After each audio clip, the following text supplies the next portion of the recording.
Hello friends, welcome to our channel Gana Modisa. Do subscribe our channel and share with your friends to get more study related videos. I am Chinmay and we are going to discuss about active passive voices in English grammar. So let's get started. First of all, आम जाना voice कौन. What is voice? Voice is a form of verb that denotes its relation with the subject or subject. Voice होची verb ର एमिति गोटे form जहाँ हमको relationship को देखाए सब्जेक्ट किंबा ऑब्जेक्ट सहित. आमे समस्ते जानिचे जे voice को दुई भाग रे विभक्त करा हेची like our active voice and passive voice. तो एक्टिव वॉइस कौन the verb directly related to the subject जमती आम कहले जदि वर्ब होची वर्ब गोटे फॉर्म होची वॉइस ताहले जो वर्ब फॉर्म डायरेक्टली रिलेट करुथिबो सब्जेक्ट सहित ताको आम एक्टिव वॉइस कहबा आउ जो वर्ब फॉर्म डायरेक्टली रिलेट करुथिबो ऑब्जेक्ट सहित ताको आम पैसिव वॉइस बोली कहबा. एबे ऊपर दुईटा जाक सेंटेंस को देखिबा. I write a letter and letter is written by me. Letter मु लिखे हो किमा लेटर मो द्वारा लिखा जाए मते हो दुई जन जाकर मीनिंग समान. तो ऊपर दुईटा सेंटेंस रा मीनिंग समान किंतु सेमानकर गठन रीतिर परस्पर ठारू भिन्न अटंती. केवल लेखिबार शैली बा सेंटेंस स्ट्रक्चर रे ही दुई जन जाक मध्य पार्थक्य आमे पाई परिबा. साधारणतः आमे जानिचे सेंटेंस स्ट्रक्चर रे प्रथमे सब्जेक्ट वर्ब एवं ऑब्जेक्ट थाए. सेमती एटी मध्य देखिपर जे आमर प्रथम सेंटेंस जहाँ आम एक्टिव अंडर रखीचे ता सहित सब्जेक्ट सांगे वर्ब रो डायरेक्ट कनेक्शन अच्छी like I write a letter is object. किंतु पैसिव अंडर थिबा सेंटेंस को आम देखिले बुझीपर जे a letter is written by me. एटी ए लेटर को ऑब्जेक्ट को आनिकी आम सब्जेक्ट जाके रखीदेचे. एटी ऑब्जेक्ट रो डायरेक्ट संपर्क अच्छी वर्ब सहित तेणुक आम पैसिव वर्ब बोली मते कहि परिबा. एटी जदि आम तार चेंजेस को देखिबा ताले आम एटी चेंजेस ऑब्जेक्ट सहित करिचे वर्ब सहित करिचे एवं सब्जेक्ट सहित मते करिचे. जदियो तार sentence structure subject plus verb plus object रे अछि आम ताको सब्जेक्ट टू ऑब्जेक्ट एवं ऑब्जेक्ट टू सब्जेक्ट करी भाइस वर्सा कर सारिचे. एत सब भितर किसी तो आइडिया आसी सारी जे एक्टिव और पैसिव वॉइस रे बेसिकली को जिनस को आम गोटे स्थान आनी अन्य स्थान में आसी चेंजेस करि थाउ जहाँफल एक्टिव को पैसिव और पैसिव को एक्टिव करी हुए. किंतु आम जो इंग्राजी भाषा रे ग्रामर रे जो बुझू पढ़ू वाक्य रे अनेक सारा सेंटेंस सब एक्टिव वॉइस रे थाए. पैसिव वॉइस रो दरकार जदियो बहुत कम व्यवहृत होता है तेणुक आम पैसिव वॉइस रो स्थिति को बहुत कम खोजिकी पाई परिबा. आउ गोटे मोस्ट इम्पोर्टाट कथा सबू एक्टिव वॉइस रो पैसिव फॉर्म न थाए कि सबू पैसिव रो एक्टिव फॉर्म न थाए. वीडियो को शेष पर्यंत देखिले ए सब मध्य पार्थक्य मध्य आम बुझी परिबा. देन आम डिस्कस करिबा how the passive voice is formed. Passive voice को आम केमिति फॉर्म करिबा कोउटी करा जाए. The passive voice is formed with the suitable sense of the verb be followed by the past participle of the active verb. यह माने हैला जेबे भी आम कौन एक्टिव वर्ब को एक्टिव सेंटेंस को जो पैसिव रे परिणत करुचे तो आमर प्रथम परिवर्तन दिमाग रे रखीदेवा दरकार जे आम वर्ब को सब पास्ट पार्टिसिपल फॉर्म रे व्यवहार करवा. जेमिति आमर पूर्व सेंटेंस रे हेइथिला राइट को रिटर्न एक्जाक्टली सेही परी टिके सहजरे बुझापी ये किसी एग्जाम्पल दि जाइए like Eva wrote a letter was written by Eva. तो ये इवा रोट अ लेटर आमर पास्ट सेंटेंस रे अच्छी सॉरी सेंटेंस पास्ट टेंस रे अच्छी किंतु तार परिवर्तन करी आम जो पैसिव वर्ब को आणुचे सेठी राइट रोट जहाँ भी थाए सी रिटर्न हो जाए. तो ये आम पास्ट पार्टिसिपल फॉर्म को यूज करें like you will write your letter आम गोटे लेटर लिखा letter will written by you. ये से प्रकार परिवर्तन होती राइट रो पुणी ये पीपी फॉर्म को आम यूज करें. तो जपरी आम देखिले जे प्रथमे आम कौ जिनस प्रथम परिवर्तन आनिबा सी हूँ पैसिव फॉर्म को जितेबाला भी आम कंस्ट्रक्ट करुचे सेठी सब माइंड रे भरी करके रखि गोटे कथा जे जेमिति भी हो आम सब वर्ब रो थर्ड फॉर्म को ही यूज करवा लाइक आमर पास्ट पार्टिसिपल फॉर्म. सेमती where can we use the passive form आम को जगह पैसिव फॉर्म को व्यवहार करवा जरूरी आम ग्रामर रे हो कि कौन पैराग्राफ्स राइटिंग रे हो. If there are reason for giving importance to the subject in a sentence we use the active form but if there are reason for giving importance to what done with the subject in a sentence we use passive form. ଯେତେବେଳେ ଆମକୁ subject ଉପରେ ଅଧିକା importance ଦେବାକୁ ଥାଏ ସେତେବେଳେ ଆମେ active ଫର୍ମକୁ use କରିବା। ଯେତେବେଳେ ଆମକୁ ସବଜେକ୍ଟ ସହିତ ଯାହା ହେଲା ସେଇ ଘଟଣା ଉପରେ ଯେତେବେଳେ ଆମକୁ ଅଧିକା ଗୁରୁତ୍ୱ ଦେବାର ଥାଏ ସେତେବେଳେ ଆମେ ପାସିଭ ଫର୍ମର ବ୍ୟବହାର କରିବା। Like the road is being prepared. तो रोड इज बिंग प्रिपेयर्ड एटी रोड प्रिपेयर हो सारी किंतु who is repairing is not important किए रिपेयर कला ताहा इम्पोर्टेंट नुहे। सेहीपरि the school will be close for a week who will close the school is not important. एटी आम सब्जेक्ट जगार ऑब्जेक्ट उपर अधिक गुरुत्व देचे जो आमको जना पड़ी जे एई सेंटेंसटा पैसिव फॉर्म रे अच्छी बोली। तो एबे जानिले प्रथम ट्रिक है प्रथमे आम वर्ब को परिवर्तन करवा जेकोसी वर्ब फॉर्म थी आम पास्ट पार्टिसिपल फॉर्म रे आनिबा। सेमती आम जेतेबेले सब्जेक्ट उपर अधिक गुरुत्व देवाक जाउथिबो से जगह आम एक्टिव फॉर्म को यूज करवा।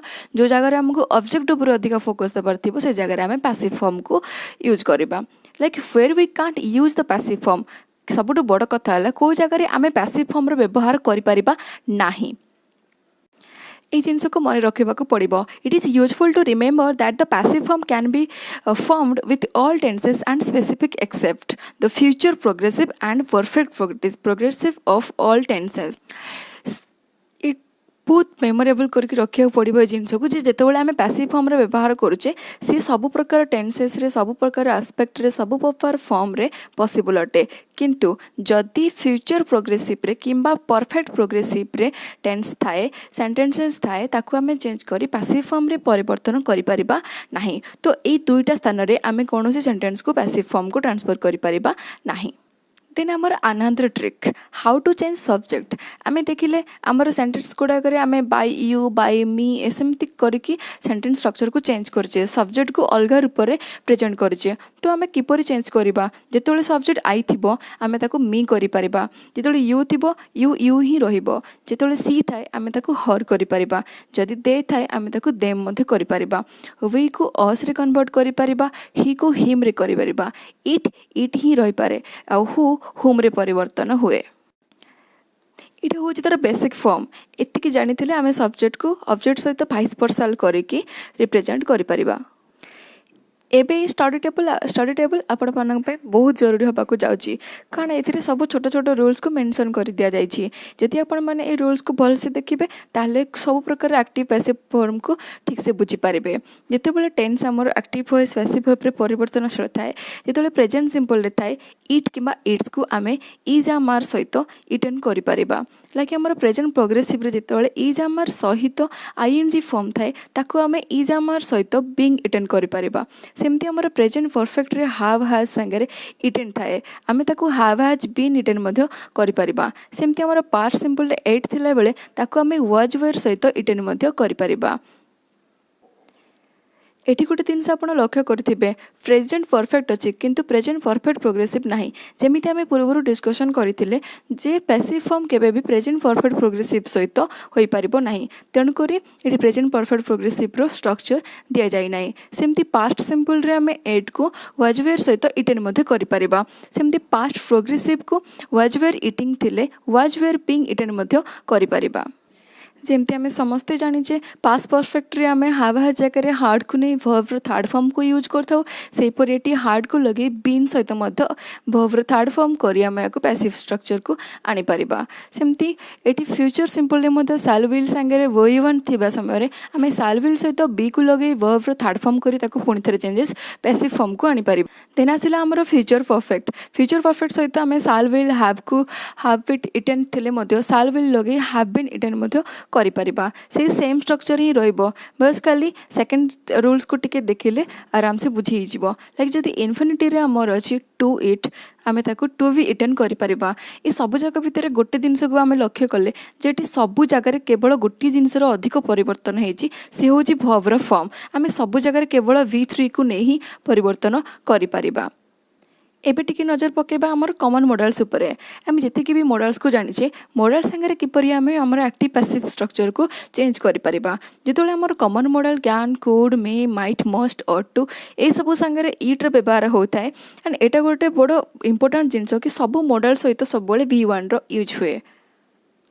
या मन रखिदे ये सब हेल्पफुल हम मॉडल प्लस V1 दुनिया जेकोसी मॉडल होना कहीं सहित सब V1 रो ही यूज होता है किंतु in the case of passive sense आमे can could may might must ought to सहित बी लगाई वर्ब पैटर्न को चेंज कर V3 को ट्रांसफर कर परिबा।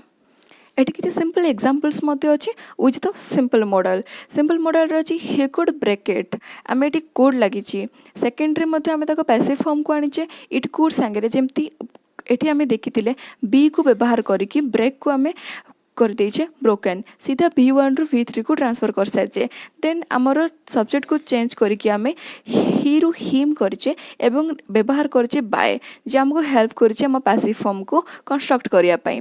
सेमती आमर सेकेंड एग्जांपल रे सी मस्ट एक्सेप्ट इट आमर एक्टिव वॉइस रे थिला बेले आमे ताकू जेते बेले पैसिव फॉर्म को आणुचे इट मस्ट सांगे प्लस बी रे व्यवहार करी एक्सेप्ट को पुणी थरे V3 रे ट्रांसफर करुचे पुणी थे बाय रो हेल्प द्वारा एटी आम सी को हर रे कन्वर्ट करके सब्जेक्ट चेंजेस स्ट्रक्चर्स रूल्स अनुसार आम पैसिव फॉर्म रे कंस्ट्रक्ट करुचे। एबे किसी सिंपल एग्जांपल्स ऊपर टिके नजर पकईदेवा like they play cricket is played by them cricket से माने खेलतु कि क्रिकेट से द्वारा खेल जाऊ दुईटा जाकर मीनिंग सामान अटे किंतु दुई जन जाकर स्ट्रक्चर दुई ठारू भिन्न अटंती एटी आम वर्ब को चेंज करके दे सब्जेक्ट को चेंज करके देम करिचे क्रिकेट सांगे इज आमर को व्यवहार करी आम प्लेड करिचे तो बुझापी सिंपल होतिबो he is singing a song या आम सेमती करिचे ही को कंस्ट्रक्ट करिचे हिम रे कन्वर्ट करिचे हिम रे तेणु आम सिंगिंग को आनी एटी आम भी वर्ब थर्ड फॉर्म यूज करिचे। सेमती आमर third example he does not play cricket he doesn't play cricket से क्रिकेट खेलती cricket is not played by him से क्रिकेट न खेलतु कि क्रिकेट द्वारा खेला जाए ये दुई मीनिंग सामान किंतु परिवर्तन आम देखिपे जहाँ को मुझे ऑलरेडी राउंड कर सारी डजंट जगह आम इज नॉट प्लेड करके या पैसिव सेंस रे परिणत कर सारी एटी आउ गोटे सेंटेंस आम फ्यूचर टेंस रे नीचे you will eat the cake will eaten by you मो केक खाइबा हो क्या केक मो द्वारा खाई होतिबा हो दुईटा जाकर अर्थ सामान हेले भी सेंटेंस स्ट्रक्चर द्वारा आम जिते पैसिव फॉर्म को आनीचे आमर एग्जांपल्स आमर रूल्स वाइज आम विल सहित विल बी लगे ताकू इटेन करिचे V3 रे परिणत करिचे एवं यू रो स्थान परिवर्तन न करी यू ही रही सब्जेक्ट जगार he has taken money has taken by him eighty circle होता जिनस को देखिपे हाज सहित आम बीन लगे पुणी थे V3 को कन्वर्ट करिचे सेपरी the man will sell the house will be sold by the man house sold sell करवा हो किंबा मनुष्य द्वारा लोकटी द्वारा ता घर बिक्री हवा हो दुईटा जाक सेम कथा तो विल सेल सहित आम ये बी को व्यवहार कर सी को सोल्ड करिचे द हाउस हूँ आमर ऑब्जेक्ट जहाँ को आम सब्जेक्ट जगह आनीचे तापर बाय द मेन बाय रो हेल्प नहीं कि द मेन आमर जे सब्जेक्ट ताकू आम ऑब्जेक्ट जगह आनिकी रखी सारीचे। Then he has given the book has been given by him eighty मत सेम प्रकार परिवर्तन होती लाइक has given को आम has सांगे प्लस बीन व्यवहार करके वर्ब से थर्ड फॉर्म को यूज करिचे एवं जितेबाला आमर द बुक ये ऑब्जेक्ट अच्छी आम ऑब्जेक्ट को सीधा सब्जेक्ट जगह नहींचे एवं आमर सब्जेक्ट को आनी ऑब्जेक्ट जगह रखीचे लाइक आम ही को कन्वर्ट करिचे हिम रे with the help of by एते सब एग्जांपल डिस्कशन कला पर एबे किछि त आइडिया आसुथिबो प्रथमे आमे सेंटेंस स्ट्रक्चर रे सब्जेक्ट को ऑब्जेक्ट जगह रखिबा फिर आमे ऑब्जेक्ट को सब्जेक्ट जगह रखिबा देन वर्ब जहाँ भी थाउ जे कोनोसी वर्ब थिले ताको आमे V3 रे कन्वर्ट करिबा आ सब्जेक्ट को पुट कला बेले आमे हेल्प नबा बाय रो बाकी सब मु रूल्स रे स्टडी टेबल रे एवं आमर सब्जेक्ट चेंजेस रूल्स रे कहि सारी से सब स्ट्रक्चर को फॉलो करिकी एग्जांपल सॉल्व कले एक्टिव पैसिव वॉइस बुझिया बहुत इजी हे जिवो and I hope active passive voice ऊपर किसी तो डाउट आप क्लीयर हो सारी ये सब स्ट्रक्चर को सब रूल्स को फॉलो करूँ बहुत सारा एग्जांपल्स सॉल्व करूँ देन एक्टिव पैसिव वॉइस ऊपर सब डाउट आराम से क्लीयर हो। Thank you.